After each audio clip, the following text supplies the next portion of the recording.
आइए जानते हैं कि क्यों और कैसे इस दिन यम का दीपक जलाना शुभ माना जाता है। धनतेरस या छोटी दिवाली की शाम को यम दीपक जलाने की परंपरा बहुत पुरानी है।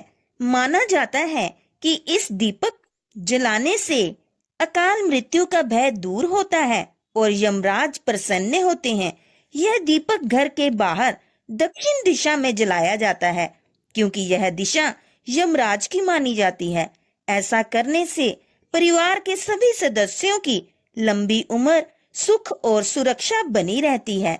इस साल कब जलाएंगे यम का दीपक?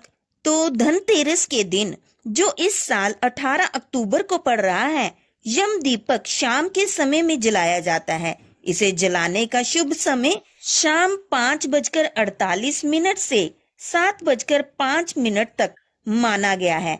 आखिर ये परंपरा कब से चली आ रही है? कहा जाता है कि किसी समय हेम नामक राजा का राज्य था। ईश्वर की कृपा से उन्हें एक पुत्र प्राप्त हुआ, लेकिन राजकुमार की कुंडली में लिखा था कि उसकी शादी के 4 दिन बाद उसकी मृत्यु हो जाएगी। राजा ने पुत्र को सुरक्षित रखने के लिए उसे ऐसी जगह भेजा जहां किसी लड़की का छाया भी उस पर ना पड़े। वहां रहते हुए राजकुमार ने एक राजकुमारी से विवाह कर लिया। शादी के चौथे दिन यमराज के दूत राजकुमार के पास आए। उसकी पत्नी रोने लगी और अकाल मृत्यु से बचने का उपाय पूछने लगी। दूतों ने यह सब यमराज को बताया। यमराज ने कहा कि मृत्यु निश्चित है, लेकिन धनतेरस के दिन कार्तिक माह के कृष्ण पक्ष त्रयोदशी को दीपक जलाने वाले व्यक्ति की अकाल मृत्यु टल सकती है। इसी कारण से हर साल धनतेरस पर यम का दीपक जलाने की परंपरा निभाई जाती है। दीपक जलाने की दिशा की बात करें तो परंपरा के अनुसार घर की दक्षिण दिशा को यमराज की दिशा माना गया है, इसलिए दीपक हमेशा दक्षिण की ओर रखकर जलाना चाहिए। अब बात है कि दीपक बनाएं कैसे?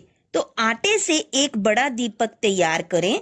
इसमें साफ रुई की 2 लंबी बातियों को रखें और सरसों का तेल डालकर दीपक को जलाएं। दीपक को रोली, अक्षत और फूलों से सजाकर पूजन करें।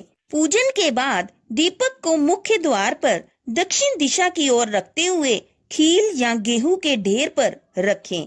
इसके बाद ओम यम देवाय नमः का जाप करते हुए दक्षिण दिशा में प्रणाम करें। ऐसा करने से अचानक संकट और अकाल मृत्यु से सुरक्षा मिलती है।